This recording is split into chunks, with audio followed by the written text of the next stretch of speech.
The reason I'm able to take Fridays off, or that I've been able to take 4 weeks throughout the year without my laptop on actual vacations, is not because I hired a team of people or I have a bunch of AI agents working in the background. No, the answer is a lot simpler than that. It's that every Sunday I spend 15 minutes planning my week. And today I'm going to show you exactly how you can do the same thing. Let's get into it. Okay, so the first thing I'll show you right here is what my week actually looks like on paper. I love planning my week with pen and paper. It's a nice way for me to get away from the distractions while making sure everything is in its place. It's also a good reference for me. This is always on my desk. This is the Sidekick notepad. I love it. They have a bunch of different versions.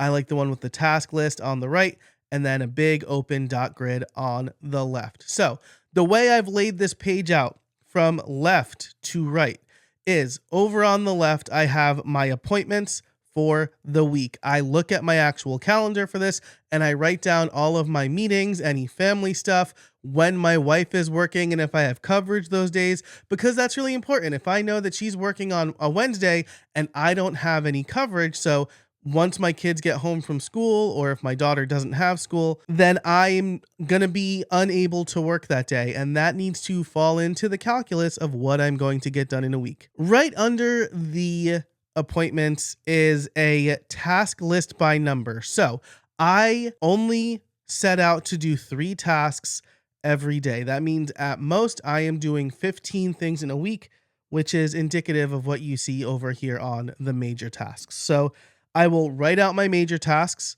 and then I will assign 3 of them to a day based on my appointments. My major tasks over here, I'll show you what all of this looks like digitally, but over here, I'll write down the 15 to 18 things I need to do. Now, I know I just said 15 things max. Sometimes this will be like pack, outreach, and follow-up are actually the same thing in a time block. It's like reaching out to people. So some of these things have some wiggle room, but the idea is that I write down everything I need to do. This is not in a priority order. This is as I think of them, or as I'm referencing my to-do list from last week or my task journal from last week. I will take everything I need to do and put it on this list. So I have my appointments, I have my task list, and then I divvy up the tasks 3 at a time per day based on my appointments and the days I'm actually working. The rest of this is for questions and notes. So all of my major questions go here. I will write this on Sunday mornings too. These are the things that I need to consistently think about throughout the week or answer by the end of the week. And then the rest of this stuff is for notes. So this is what it looks like on the analog page. I love having it on the analog page, but I do also put it into Obsidian because my phone and my computer are likely with me more often than the notebook that generally stays on my desk. So now let's go over to Obsidian and see what that template looks like, as well as what an actual filled in week looks like. And then I will show you how I actually go through finding all of that information. Okay, so here we are in Obsidian. Now I like to use Obsidian. You can use Notion. And in fact, if you want to get my weekly planning template, you can join my mailing list below and I will send you a free copy of it, both the Obsidian template you see here, as well as a Notion version of it. The link will be in the description as well as in the first pinned comment. So this is what the template looks like. I'm doing a little data view scripting magic here to grab the current week. So this is the week of, and then whatever the Sunday this is created is. And then I move on to reviewing last week. So I use Anne-Laure Lecomte's, I think I'm saying that right, Tiny Experiments. I use her system for plus minus next. She just kind of goes through all of the good things that happened over the last week, all of the bad things that happened over the last week, and then what she is doing in the next week. I really like this because I will use this not only to reflect on how my week went, because ultimately understanding how your week goes will help you work better and manage your time better. But also, I have therapy every 2 weeks, and so having this handy helps me keep us on track. Then I'll write the major tasks as you saw on the notebook. And then with upcoming events, this is usually just a summary of the upcoming events. And that's because I do have the Google Calendar view here if I want to look at my entire calendar. So this is just the highlights, and you'll see what that means in a second. And then I have the task by numbers, any major questions, and then therapy notes. I like having this in Obsidian as well because I have those extra integrations, like the full Google Calendar integration would be here. The tasks I have in Todoist, my task manager, are here. And then any notes that I create throughout the week will be here as well. So these are any notes that I'm creating throughout the week, which I think is just very good reference place. So this is really my dashboard for the week. What that ends up looking like in practice is I have my review. I'm not going to show you that because there's personal stuff on there, but it's a pretty full table of good, bad, and things I need to do. Then the major tasks. This will be in the same order that's on the notebook so I can easily reference those numbers, and you can see it's a numbered list with a task to do checkbox here. There are a few things I didn't get to, but you'll also notice that I have 17, really 18 things that I had to get done, and a few things just didn't make the cut. Now, upcoming events. I mentioned that this is not a full list. I'm not going to have every day my wife is working or like my kid's cello class or soccer practice. These are just the things that I really need to prep for. So I went on my friend Courtney's podcast. I had to make some notes to be prepared to go on her podcast.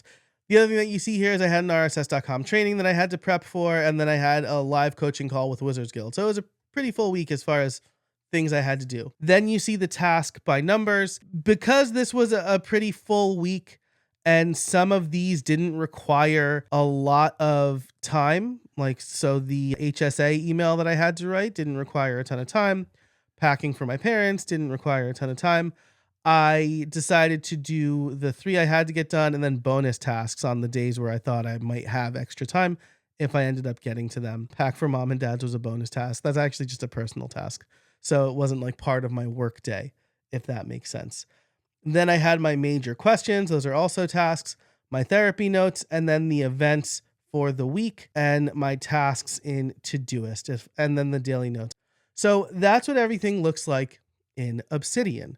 Now, why does this help me take time off? Why does this, more than hiring a team of people or having AI agents, appreciably save me time? Let's go back to the notebook view so I can actually show you what's going on here, right? I have pretty much front and center on my desk everything I need to do this week. This is the thing that holds me accountable. I have the 3 things I need to get done each day. So I can look and say, okay, how am I doing here? Am I getting what I need to get done? And then I know I have no meetings today. The only thing I have is soccer practice. My wife's working and I have coverage. So I know that I have a huge block of time for me to get things done. This is the stuff that holds me accountable. So if somebody emails me and says, hey, can you do this real quick? I need to look at my own tasks and what I'm able to get done to see if I can accommodate their task today or when I'll be able to accommodate it. Sometimes a client will email me on a Tuesday and I'm not going to get back to them until Thursday. And they know that. They know not to expect an immediate response from me. And it's all based on the stuff I know I need to get done in a week. So understanding what you have to do and managing those expectations goes a long way in being able to make time for yourself, because then you control your schedule. Someone else doesn't control your schedule. And you can see on that notebook that I don't have meetings on Mondays. And I don't have meetings on Fridays, which means that if I want to take off on a Friday, I can. If I have a super productive week, great. Or if I accommodate for that and I don't have any tasks that I need to get done on Fridays, then I could take that Friday off. But I understand how I work, when I'm able to work, and what I have to work on. So how do I go about doing that? Well, the first thing is having a good view of your calendars. So this is Fantastical. I have a 2-week view of Fantastical so I can look over what the next 2 weeks are going to look like. The big tan blocks are my wife working. Yellow is family stuff. Green and light blue are both work-based appointments. So hopefully you see some color blocks, but you're actually not seeing the actual appointments. I want to keep those private. But I will look at this view and write down everything I have to do. So it's actually a pretty light week for me this week, which is great. The next thing I'll do is go into both Todoist and my daily 3 journaling app. So here you can actually see I have a shortcut in my app. I'll show you the app in a second that will export everything I did during the week and if I actually got it done or not.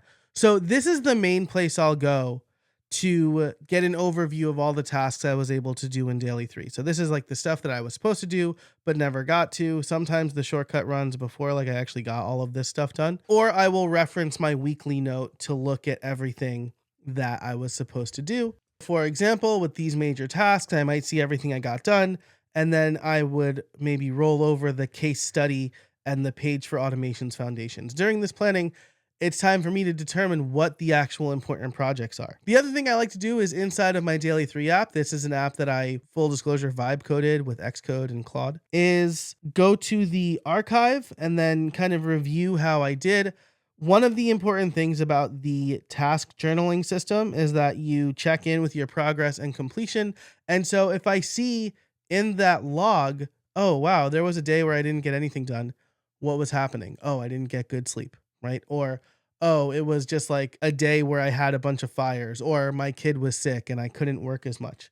Knowing all of that is really important because you start to understand how you work and when you work best. And understanding when you work best helps you also kind of allocate time for the various tasks on your list. But this is exactly how I plan my week. This has been such a game changer for me. Just knowing what my week is going to look like, what tasks I have to do, and when I'm going to do those tasks helps me protect my own time and my own to-do list. And it helps me hit the ground running on Monday morning, because there's nothing worse than sitting down at your desk and wondering what you're supposed to be doing. That's how people creep in and say, hey, can I just meet with you real quick today? Or, hey, can you just do this real quick for me today? And then the end of the day comes and you think, I didn't do anything I was supposed to do. So that's it for this video. This 15-minute system for planning my week every Sunday legit helps me take more time off because it helps me understand when and how I'm going to get my most important work done. And that's what we need to remember to do as solopreneurs. So if you want to get the template for my weekly plan, check out the link in the description below to join my mailing list. I'll send you a free copy in both Obsidian and Notion. And if you have any questions about this, be sure to leave them in the comments, like and subscribe. And until next time, I hope you find some space in your week.